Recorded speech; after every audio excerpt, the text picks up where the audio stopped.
different cultures, different languages, and we're very pleased and thankful that you guys are spending the time with us on this weekend. So today we're gonna discuss everybody together. We just need a case presenter, and also a huge shout out to our dear friend Prof. Press. It's his birthday, and we're very thankful to him. And I hope he has a good time today. So can you please carry on, Kara, presenting yourself to the crowd? I think I hear my name, not so sure. So yes, happy birthday, Progress. I'm not so sure if he is here right now. So happy to see you this Saturday, all of you friends, and well, today will be amazing. So Gabby. Hi everyone, happy birthday, Prof. Rice, and I'm so happy to be here with you. I'm calling from Brazil, and I think we already have a case from Andressa, but now I'm going to pass to Rabbi. Hello everyone. It's so great to see you all. Look at that beaming smile on Rafa and Gabby's faces, and Kiara's all serious. I think Kiara's not feeling well. Are you sniffling, Kiara? A little sick? A little. Oy, oy, oy. But it's like change of climate. It's nothing serious. Don't worry. Yes. We should talk about your clinical presentation someday on VMR. Also, I think it's like cleaning products that is making me this really sick. Yeah. You know, if you want to hurt the company that is making you sick, you should just say their name and we can record it and put it on the internet. I can't. Okay, all right. That's very kind of you. It is indeed Prof. Rez's birthday, and I hope you'll see the post on Twitter that we celebrated him. And if you're on Twitter, take a look at it. We're very, very excited for today. Today is a day where on Saturday we celebrate the global collection of all the minds here. And please in the chat, type in where you're calling from. So I know Kiara's in Peru and Rafa and Gabby are in Brazil, but let us know where you are in the world, and we'd love to celebrate that and shout you out. Amanda from Brazil, Daniel from Ecuador, Tiago from Brazil, Andressa, who's presenting today, is from Brazil. Francis is calling in from Philippines, and Sion from Korea, Jorge from Honduras, and Chen from Israel, and Kushal's from Concord, North Carolina. Oh, Kushal, I love you. Oh man, can I ask for a favor? You know, it's so great to see as many people's faces as possible, and of course, I spent most of my Zoom calls with my picture off because it's nice to just sit there. But if you can, it'll make my day better, and I'm sure it'll make everyone's day better to see the global community. And Jose is calling from Peru, Kirtan, my friend from India. Sion, do you want to unmute yourself and tell us a little bit about yourself before we get going? You're our first friend from Korea.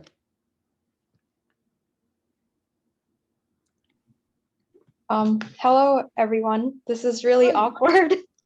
Not at all. It's not awkward at all. So I am from South Korea, and what am I supposed to say? Amazing. How do you pronounce your name? Oh, it's Soyeon. Soyeon. Wonderful. Yeah. Amazing. And where in South Korea are you calling from? Seoul. From Seoul. Wonderful. Yeah. And tell us more about yourself. Where are you in your medical training? So I'm actually from South Korea, but I don't go to school here because okay. Yeah, so I'm kind of studying abroad in China, and it's like 6 years in China, like UK. So I'm in my third year, so that's like still kind of preclinical. I see. So you're halfway through 6 years. Amazing. And where in China are you studying? Shanghai. Shanghai, wonderful. And so you're back home now for a break, or for COVID, or what's taking you back home? COVID. Oh, unfortunately. I'm sorry. Well, I'm really glad you're nerding out with us. Well, we can't wait to get to know you better, and welcome to the VMR family. I also wanted to shout out Francis, who I have heard about from his email to the team, but actually have not met him in purpose. Francis, do you want to unmute yourself and introduce yourself to the team? Hi, I'm Francis, or you can call me Franz. I'm from the Philippines. Currently, I'm a medical intern. So in the Philippines, internship is kind of like clerkship. So it's a fifth It's my 5th year. I'm in my last year in medical school. Incredible. It's so nice to have you here. Can I ask you, how do you say Saturday in Tagalog? We say Sabado. Sabado. Cool. Well, happy Sabado to you, although it might be Sunday, but I don't think it is. Welcome. It's so nice to see you. And Soyeon, do you want to say how would you say Saturday in Korean? 토요일? Say it again. 토, To, 요, yo, 일. toyoil. Toyoil. Yeah. That's Your good. pronunciation is actually really good. Thank you. You're very, very nice. Toyoil. I love it. Well, welcome, both of you, on a Saturday here. And I'm learning that it's the same in Spanish, which is absolutely incredible. All right, I've been stalling long enough. I've heard that my dear friend Andressa, who I haven't seen in a long time, actually is here, 1, and 2 has a case. So please, Andressa, unmute yourself and reintroduce yourself to the VMR family, and you cannot wait to nerd out about your case. Hello everyone, I'm sorry for not having my camera on today, but I can't log in on my Zoom account on No problem. my phone because I forgot what my password is. I am a 5th year medical student from Brazil, and outside of medicine, I have recently taken up inline skating. Oh wow! Wait, tell us more. How did you start that journey? Back when I was a little kid, my parents, my brother had a skate, but he fell and broke his arm and he stopped walking on it. So when I was old enough, I started using his skates. Oh, amazing. That's so cool. And I stopped practicing for many years, but I've taken it back again. You're taking it back. Wonderful. Oh, I'm so delighted to hear that. I remember the first case you presented on VMR, which was a profoundly fascinating neuroendocrine constellation, which I'm trying not to reveal the answers to prior ones because some people are still listening to them. But I'm very grateful for that, learning from that, and I'm excited for presentation today. I'll say that we on Saturday we were starting to do it a little bit different, where we highlight voices in the chat. So just say whatever you want in the chat, and I will try to highlight everybody's comments. It actually is, to be honest, pretty hard to think myself and to keep track of all the wisdom in the chat. So if I overlook something, please either call it out or forgive me, either way. And if you would rather not participate, you can just unmute yourself and say, I'd rather stay in the chat, or just not, and just type in the chat, actually, I can't talk, and that's totally okay. I see one of my dear friends actually just joined. Narjis, hello. Can you please unmute yourself and say hi to the VMR family? We haven't seen you in a while. Hi, how are you? I've been busy. I know, you're finishing up your year and going on to nephrology, which is so delightful to see. On Saturday, as you know, Narjis, we do an international VMR. So tell us where you're from in the world and where you're joining us now. So I'm originally from Saudi Arabia, doing my residency here in the US, finishing my 3rd year, going to nephrology in NYU next year. Amazing. So thank you. And Narjis, I'll never forget the case we discussed together and how brilliant you were then. And I'm not the least bit surprised that you're matching in a very hard specialty in a top program. Congratulations on Thank all you the so success much. you're having. Absolutely. Thank and for you. joining us here today. All right, Andressa has a case for us. So Andressa, please take it away, and I will try to get all the chat involved as much as possible. All right, we're ready for you, Andressa. Sure. Our chief complaint is abdominal pain and fever. Yeah, go ahead. Okay, our patient is a 20-year-old male who started with fever and malaise during the morning. After lunch, he started with pain on his abdominal pain in the middle of the belly. And during the afternoon, the pain migrated to his right lower quadrant.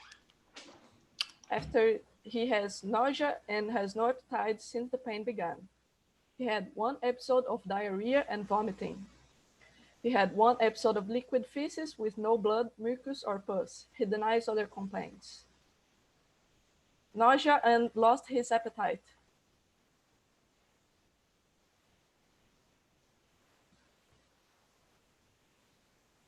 Perfect. 1 episode of diarrhea and vomiting.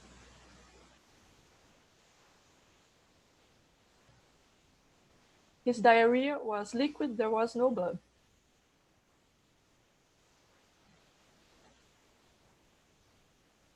After that, he went to the physician, which is right now.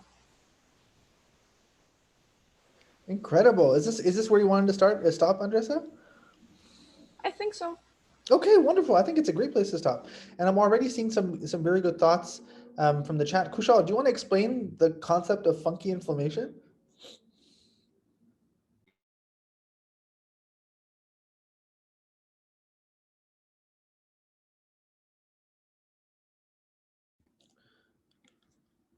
Are you there, Kushal? Sorry, I was in the elevator, so I couldn't. Your voice no cut worries. No worries at all. off. I was getting my lunch. Ah, wonderful. What are you having for lunch? I'm having a cheese pizza and potato wedges and cold coffee. Oh, living the good life. Living the good life. What do you know about funky inflammation? What does that mean to you? Whatever I know is from you. So, funky inflammation is basically any non-neutropenic, non-neutrophilic inflammation with eosinophilia or monocytosis that would suggest you of chronic inflammation, parasites, etc. 100%. I think that's brilliant. You know, most inflammation, which we have a flavor of here on fever, is the common causes of inflammation are all neutrophilic. So if there's ever a signal that the inflammation is non-neutrophilic, we know we're dealing with an uncommon cause of inflammation that profoundly changes the differential diagnosis, for sure. And Kirtan, what made you think appendicitis? Hello. So now talking about the appendicitis, the pain was first located in the periumbilical region, that is in the belly region, and then it migrated to the lower abdomen. So it's very fascinating. We always think about referred pain, right? So we know that around the umbilicus, we have the T10 dermatome, and the appendix is also innervated by those nerves which pass through the T10 segment of the spinal cord. So any inflammation in the T10 region or any pathology in the T10 region will first localize to the periumbilical region, and then gradually as the peritoneum itself starts to get inflamed, then we will get actual pain rather than the referred pain, and that's where the appendix is located, right? The right lower quadrant. So that's an important clue that what might be the source of this pain. And then if you think about the nausea and the loss of appetite, and if I am not wrong, I learned in my second year of med school that nausea is one of like the hallmark feature of appendicitis. And if nausea and anorexia are not there, then you have to question the diagnosis of appendicitis. So nausea and anorexia, although vague signs, are very profound in such cases where we are suspecting the appendicitis. Otherwise, Rabi, you help me. What else we can think about? Oh, you don't need my help, my friend. That was absolutely brilliant. Thank you so much for sharing that. I completely agree with everything you say. And I will also add, Amanda had a thought about enteritis. So Amanda, can you expand on that thought for us? So abdominal pain in fever lets me think different diagnosis of enteritis. So we have to indicate in the patient about ate something spoiled and have diarrhea. So let me think. Brilliant, absolutely brilliant. Again, you nailed the diagnosis from the first words you said on Thursday, and here you are with a brilliant thought again today. Thank you. I just saw that Narjis had a comment about TB and other things. Narjis, do you want to expand on that, please? So I remember from med school when we have right lower abdominal pain, especially like in developing country or like other places, TB would be first in our differential because it's kind of epidemic in other parts of the world. I mean, here in the US, I wouldn't think about TB. I would think about appendicitis would be the first thing come to my mind. But you could have lymphoma. You can have those symptoms because it's inflammation. So you think about malignancy. But first of all, we always try to rule out infectious process because you can't treat infectious process with antibiotic. But if you leave someone with infection, that can lead to sepsis and like complications. 100%. I'm right there with you. I think, you know, the right lower quadrant is the place where we have the ileum, and the ileum is the most immunogenic part of the GI tract. It's where the Peyer's patches are, and there's often a site for granulomatous infection like TB, granulomatous cancers like lymphoma, and granulomatous disease like Crohn's disease. So the common denominator for the right lower quadrant is the ileum, and many granulomatous disease, the three of which you mentioned, TB, Crohn's, and lymphoma, all love to go there. So that's certainly what we'll have to think about. I think that, what's telling is what's telling is the time course of the syndrome and the fever. So, when we're trying to solve clinical problems, you really have to know what and when. Abdominal pain that is chronic is very different than abdominal pain that is acute. And this we're hearing is essentially abdominal pain of 1 day's duration, which fundamentally changes the calculus. And I will say that the other dimension of this is the fever. You'll see that most patients with inflammation in their abdomen, like appendicitis, like diverticulitis, like pancreatitis, don't have a fever. They don't. Most patients with appendicitis are afebrile. Most patients with diverticulitis are afebrile. The presence of a fever in abdominal pain is relatively unusual and should have your antennae up. But let's anchor ourselves in abdominal inflammation. And the world that you'll find is in acute abdominal inflammation is, as was mentioned, it's all the priority is infection. Now, what infections? The 3 G's, GI, GU, GYN. Now, this is a man, so we don't have to entertain GYN, but the GI and GU are what Amanda said, enteritis, hepatobiliary infections are very important. And of these, hepatobiliary is most likely to cause a high fever. Diverticulitis and appendicitis. GU, pyelo, prostate, and cystitis. And then you have to think about parasites that migrate, like acute strongyloides or acute ascariasis, which a chronic infection becomes acute when there's a migratory phase. Of course, as Narjis just mentioned, not all acute abdominal pain is infectious in nature. And the non-infectious stuff that is acute is pancreatitis, IBD, portal vein thrombosis, and some rare things. So here we are squarely in the land of acute abdominal inflammation, and the priority should be on the 3 G's, always. And after the 3 G's are excluded, do we move to non-infectious stuff like IBD, pancreatitis, portal vein thrombosis, etc.? And the question is, what can we use with the data beyond acute fever abdominal pain? And the data here is that the abdominal pain is located in the right lower quadrant, that that there's diarrhea and vomiting. All of these don't move the needle enough. They're all interesting. The location of the abdominal pain, as Nardi said, prioritizes ileal disease, but the location is not specific enough to drop your anchor on it. So I think the question is, with abdominal pain, not so much what the exam is or what the labs are. The exam will only clinch the diagnosis if there is a hernia or if there is zoster. The labs only clinch the diagnosis if there's pancreatitis. And the question often is, what does the CT scan show? And let me show this to you visually. Because abdominal pain is a very hard problem to solve without taking a picture. And that's because the problem usually is very deep inside, very, very deep inside. So here, on history with abdominal pain, the only answer you can get is nothing. You can't make an answer with history. The only answer you can have with exam is hernia or zoster. The only answer you can have with quick bedside test is acute inferior myocardial infarction and urinary retention. The only answer you can have with lab is pancreatitis. So I'm immediately thinking, what is the lipase? And if the lipase is normal, I need a CT scan. That's it. So you have to be efficient, but know that there are many things that you can ask on history and exam. But you have to really, really push things further along. And Dhruv just asked a fantastic question. Do you want to just ask your question, unmute yourself and ask your question, Dhruv? So that folks who hear the recording can hear it? Yeah, hi everyone. So apologies for the little bit of background noise. I am not currently in my usual location. I'm currently on vacation in Florida. But the question that I had asked, and there's a schema on the CP Solver site for image negative abdominal pain, was that if we were to look at labs, DKA might, or diabetic ketoacidosis might also be an answer that you can find on the labs. If you see high glucose, low bicarb, acidosis, or ketones in the serum or in the urine. 100%. I think that's a brilliant point. And I think DKA is a very common diagnosis that we make and one that we don't necessarily get a CT scan for, quite honestly. The tension that always exists with DKA is what is the trigger of DKA. So it's not uncommon that you might have to think about getting a CT scan to look for mesenteric ischemia or to look for pancreatitis that triggered it. But I completely agree. You can definitely make the diagnosis of DKA with labs.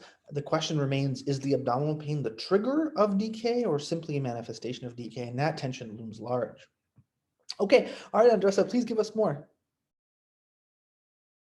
So, regarding his past medical history, he has no previous diseases and surgeries, he has no allergies, he takes no medication, there is no relevant social and family history. He doesn't smoke and he drinks on weekends. This was before COVID when people were allowed to drink on weekends with friends.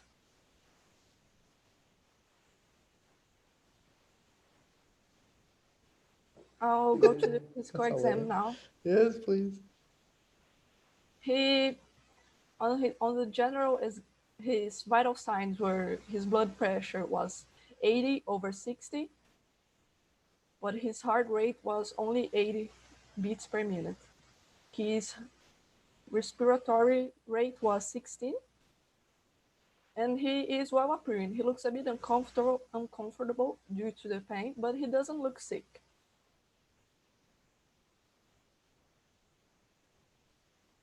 His cardiovascular and pulmonary exam was unremarkable. His abdominal exam, it was painful to palpation of the right lower quadrant with rebound tenderness in the right lower quadrant, which is also called the Bloomberg sign here in Brazil. There were no palpable masses. And that's all I have for this aliquot. Incredible. I see Nargis is really picking up the heart rate and the blood pressure. Do you want to expand on that? Just unmute yourself and expand on that, please.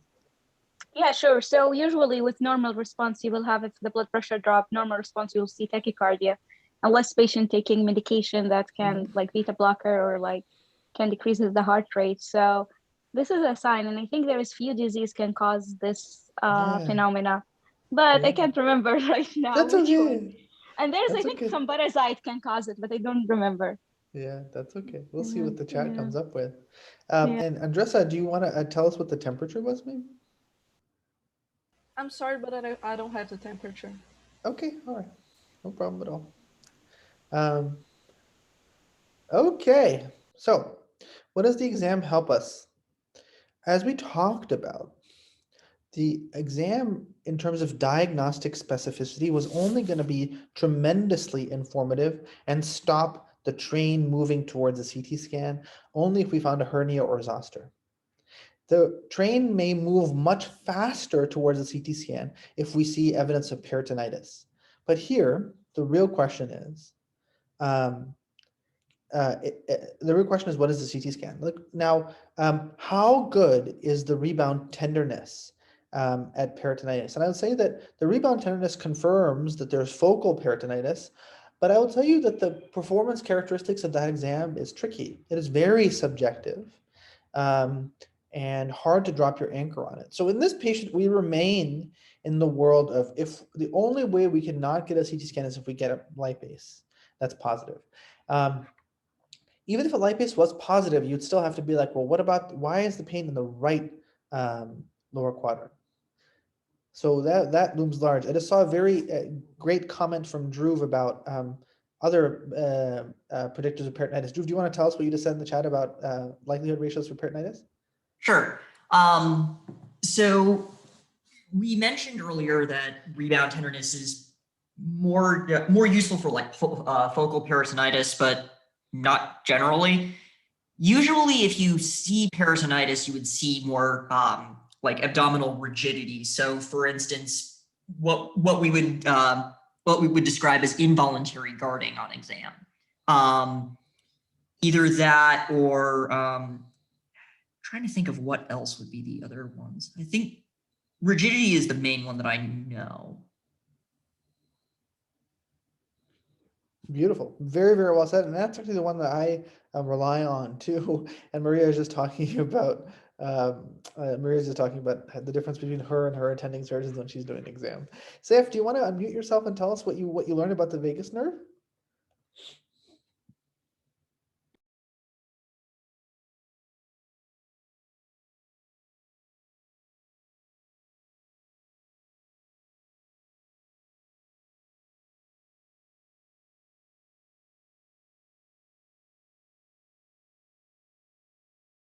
Are you there, Saif?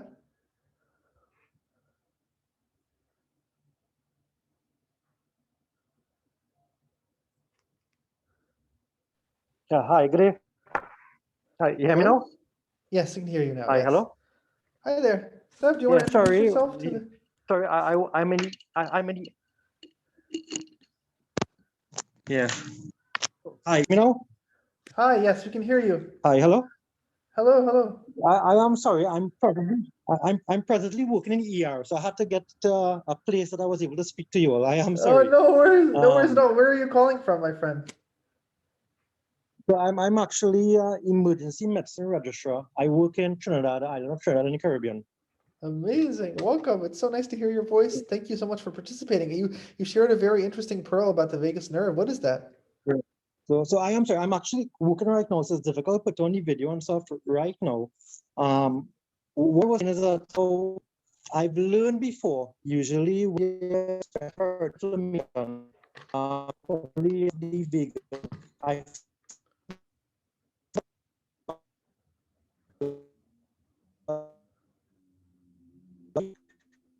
You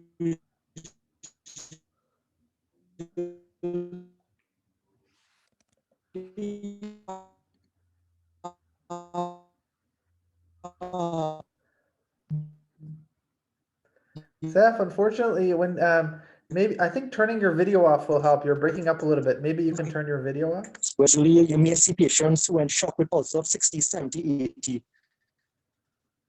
And kind of wondering, well, exactly why is this patient not tachycardic for? So, this is one of the yeah, it's a pain. If there's bradycardia, always think about the possibility of some irritating vagus, whether it might be blood or inflammation, because it tends to blunt the tachycardic response. Amazing. I think it was Swanu. Thank you so much for chatting while you're at work. It was a little choppy, so I'll summarize for those who couldn't hear. You were telling us basically that the vagus nerve courses through the abdomen, and sometimes when some abdominal catastrophe happens adjacent to the vagus nerve, it can irritate the vagus nerve and blunt what would be a tachycardic response to that. Thank you so much. That was so incredibly helpful. Yeah, Good luck on your shift.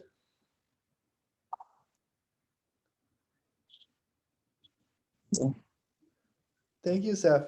I'm delighted to hear from you, and hopefully we can hear from you when you're not at work. And Jose has a great pearl about acute abdominal pain. Jose, do you want to unmute yourself and tell us more?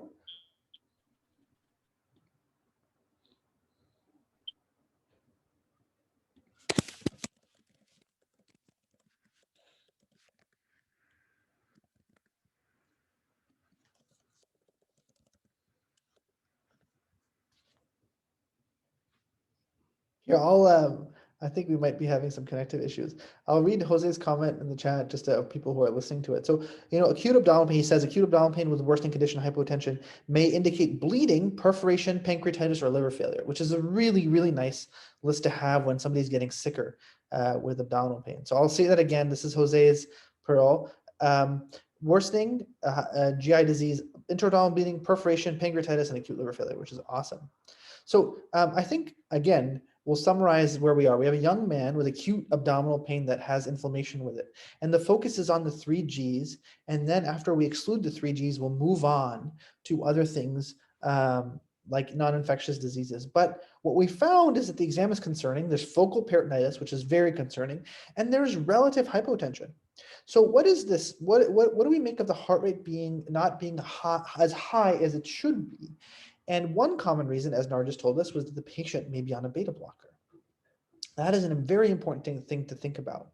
I'd say this pattern is also concerning for adrenal insufficiency. Adrenal insufficiency has a less effect on the heart rate and much more effect on the blood pressure, and also consistent with autonomic disease. And that autonomic disease may be vagal nerve irritation from abdominal pathology, as Saf told us, or an independent autonomic disease. So the short list for a heart rate of 80 and a blood pressure of 80/60 is the patient on a beta blocker? Does the patient have adrenal insufficiency? And does the patient have autonomic neurological disease? And I'm sure if the adrenal insufficiency hypothesis pans out, we'll transition to Tiago to teach us more, but maybe for the sake of time, we'll move on to the next aliquot. So Andressa, please give us more. Okay, so his white blood count was 5,500 with 16% of bands, 62% neutrophils, 9% lymphocytes, 10% monocytes, and 3% eosinophils. His platelets were 232,000. His hemoglobin was 9.6. His hematocrit was 30. His MCV was 78.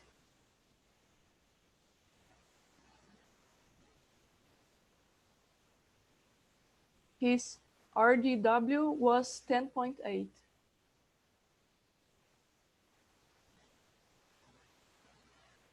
His sodium was 140. His potassium 4.5. His BUN was 10. His creatinine was 0.83.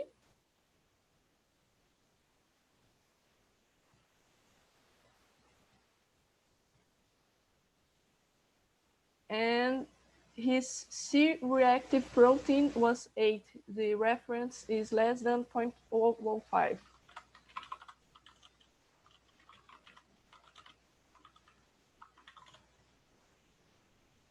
That's what I have for now. All right, Andressa, this is super helpful. So Maria is worried, all caps. Maria, tell us why. I think I was worried before with the peritonitis and the hypotension, and then we were talking about funky inflammation, and then the labs were just not what I was expecting at all, because I was expecting a 20-year-old man with no past medical history presenting with acute abdominal pain. And we were thinking about like the itis, but then we have like 16% of bands, which is funky on itself, like a very left shift, but that's compatible with like appendicitis and like very acute onset inflammation. We have 10% monocytes, which monocytes for me, the only thing that they tell me is this is not your usual appendicitis. So I don't know what they tell me, but I know what they're telling me it's not normal, or what I was expecting.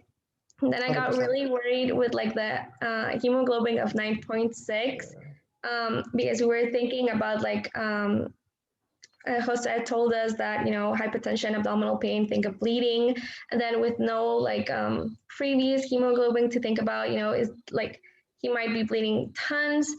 But then I saw the MCB, which was 78. So like on the microcytic side of the anemia, so not compatible with like acute bleeding, but then compatible with like chronic bleeding, with like chronic iron deficiency anemia. So like, is this like an acute on chronic course? Maybe yes.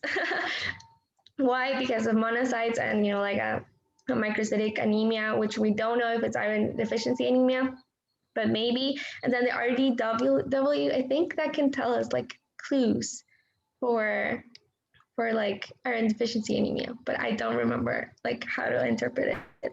So that's why I'm worried, because I was expecting like very like straightforward.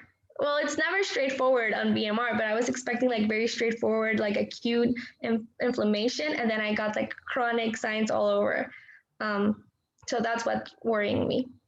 Amazing. I love that. I think that you highlighted the bands, highlighted the monocytes, and highlighted the MCV, and the differential diagnosis of a low MCV is iron deficiency and thalassemia as the common causes. And there are some much less common causes like lead, copper, etc. And Francis is wondering about a rectal exam. Francis, do you want to unmute yourself and tell us more? What were you thinking? Well, I was thinking that if this patient had some acute bleeding, then the DRE could be helpful. Could tell us whether he had some bleeding from the gastrointestinal system. Brilliant. I think that that is really, really important to do. Identifying chronic blood loss in the gastrointestinal system is hard because melena maybe is a little bit more subtle. Patients may miss that. Acute blood is hard to miss, but I think that's a brilliant, brilliant point. So to move us on, because we're at only 15 minutes left, I'll summarize what we have so far. We've now found that there's profound evidence for robust non-funky response with the profound bandemia and neutrophilia. And the question is what to do with the monocytosis. The monocytosis is interesting. There's a great differential in the chat and a great review posted by Kushal, which we'll leave for folks to study in the chat. And so we know we need to take a picture of this abdomen to study the source of the routine inflammation. And the question is what to do with the microcytic anemia. And the microcytic anemia may be a marker of chronicity of this syndrome. As Maria said, MCV implies that it either whatever's going on has been going on for some time, be it iron deficiency or thalassemia or lead toxicity. So this is an acute superimposed syndrome that lies in the lumen of the GI tract, as Francis said. And what acute superimposed syndrome can lie in the GI tract? Well, you have chronic diverticuli that bleed and you have diverticulitis. You have IBD that's been bleeding and all of a sudden it becomes much more acute. You have a regular peptic ulcer and it perforates. So the key question is there something is this iron deficiency, which means that there's been something going on in the GI tract for a long period of time? And is there now an acute component like an IBD flare, like a perforation, so on and so forth? And again, all roads lead to a CT scan, but I want to keep track of the possibility that there's something acute going on now and something chronic. And the two clues for chronic are the MCV and then the possibility of adrenal insufficiency with the heart rate and the blood pressure discrepancy. So acute disease, inflammation, CT scan will answer. Chronic disease, what is the MCV? Is that iron deficiency? And what is the blood pressure heart rate discrepancy? Is that AI? All right, let's hear more. Sure. I wish I had a CT scan to show you, but unfortunately, our hospital system switched systems from the CT scan, and we lost all CT scans from before 2021. So that's okay, I don't no have problem. It to show you. No problem. The report will do. Okay, the patient underwent an appendectomy, and the appendix on pathology revealed caseous necrosis positive for acid-fast bacilli. Incredible. All right. So we have two words. We have acid-fast bacilli. I love it. Thank you so much, Andressa, for that. So, Casey, okay, Gabby, tell us more. What do you think about that?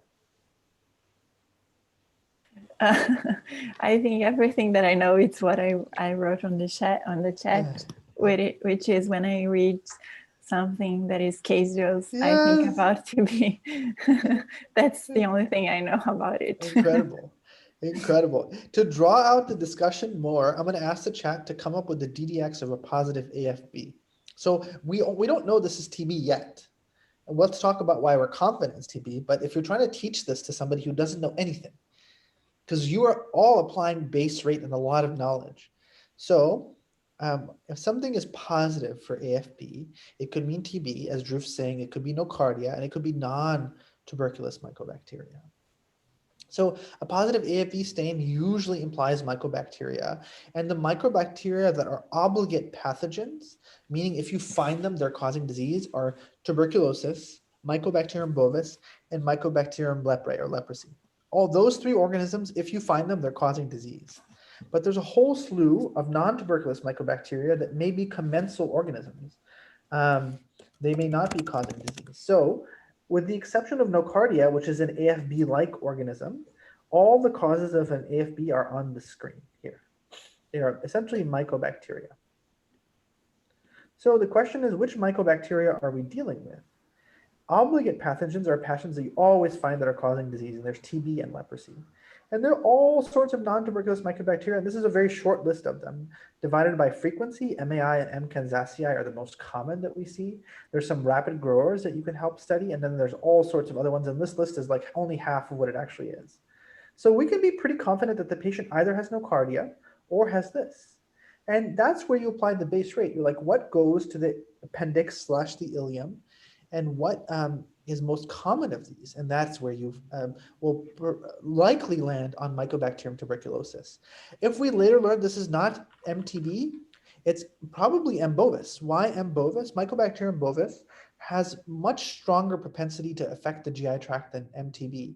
In fact, Mycobacterium bovis is actually enters the body through the GI tract unless it's given as a vaccine or it's given as part of treatment for bladder cancer.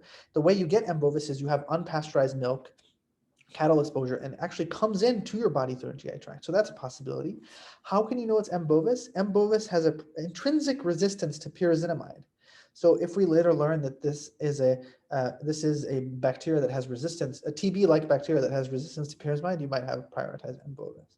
And we learned from Kushal about Mycobacterium avium intracellulare, which has a profound propensity for the GI tract. Okay, so we'll give the mic back to you, Andressa. I'm sorry I missed some comments in the chat. Pulling this up, and tell us what the patient had and what you learned. Sure, we have some more labs. Our patient had a VDRL of I1 to 64. Wow. He was not immune to hepatitis B, and hepatitis C came back negative. And he had HIV.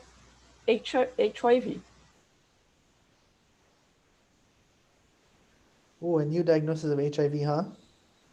Wow. Yes. Incredible. Ooh. So our patient really had disseminated Yeah. tuberculosis, which is the most common cause of death in people living with HIV in Brazil, which is why people living with HIV in Brazil have to do the tuberculin test every year.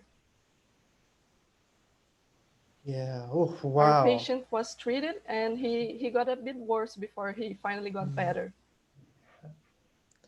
Can you teach us what you learned, and maybe also about why he got better before he got worse before he got better?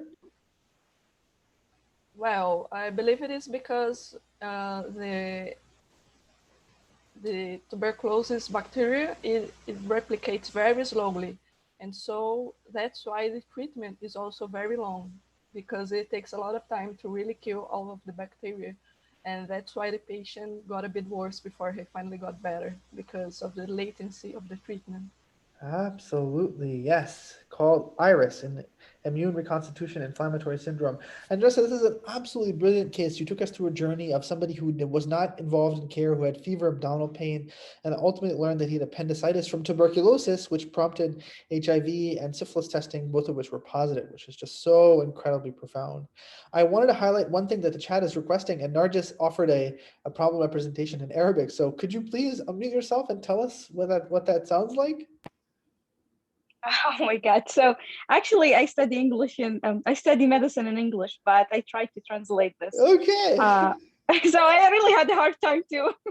So it says 20 سنة شاب. You know some Arabic, Rabbi, yes, right? I do. I will understand this. So 20 سنة شاب يشتكي من ألم حاد في البطن وارتفاع درجة الحرارة. So acute abdomen, it's like ألم حاد, and yes. Yeah, and fever ارتفاع درجة الحرارة. Incredible. Thank you. Thank you for joining us and for being the first Arabic speaker on this, even though I can't speak Arabic. I've been hiding it so far. I should. It's not that good. But anyway, thank you so much. Yeah, you need to practice a little bit. I do. I should. All right, folks. So absolutely wonderful case. And Andressa, thank you so much for all learning you brought. And thank you all for participating today. Again, if you haven't told us where you're from in the world, please tell us where you're calling from in the chat so we get to know you better and hopefully hear your voice next time. But with that, Rafa, please take us home. So first, thank you, Andressa, for the case. Really, really interesting. Thank you, everyone who participated today in the chat and out loud discussing with us. So we had a patient with abdominal pain and fever, and this patient was young and male. And we thought that most causes of abdominal pain rely on image on the CT scan to diagnose. There are just a few exceptions. For example, pancreatitis, you can see an increased lipase. Hernia, you can see on the physical exam. Zoster, you can see a rash following a dermatom, but I think it's not the case if the patient has HIV, because it would be more disseminated. Urinary retention, and also DKA, because you can see increased ketones, AGMA, and hyperglycemia. So Ravi taught us that first we have to rule out infectious cause, especially the GI and GU and GYN systems. And we thought about appendicitis due to the periumbilical pain, which is in the dermatom of T10, visceral peritoneal pain migrating to the right lower quadrant, parietal peritoneal pain associated with nausea, vomiting, anorexia, but I also thought about gastroenteritis, TB, hepatobiliary infections, and also autoimmune diseases like inflammatory bowel disease, SLE, vasculitis like PAN, and malignancy as well, like lymphoma. And then we saw that this patient, a pearl was shared with us related to acute abdominal pain associated with rapid worsening of the patient's condition. We can see that in bleeding, GI perforation, acute pancreatitis, and acute liver failure. And then we tried to combine the bradycardia and the hypotension, which is unusual. So we thought about a beta blocker use, adrenal insufficiency, and autonomic disease as well. And then finally, we discussed about granulomatous infections, which is a pattern of chronic inflammation, and it's induced by persistent T-cell response, and can be divided into caseous and non-caseous.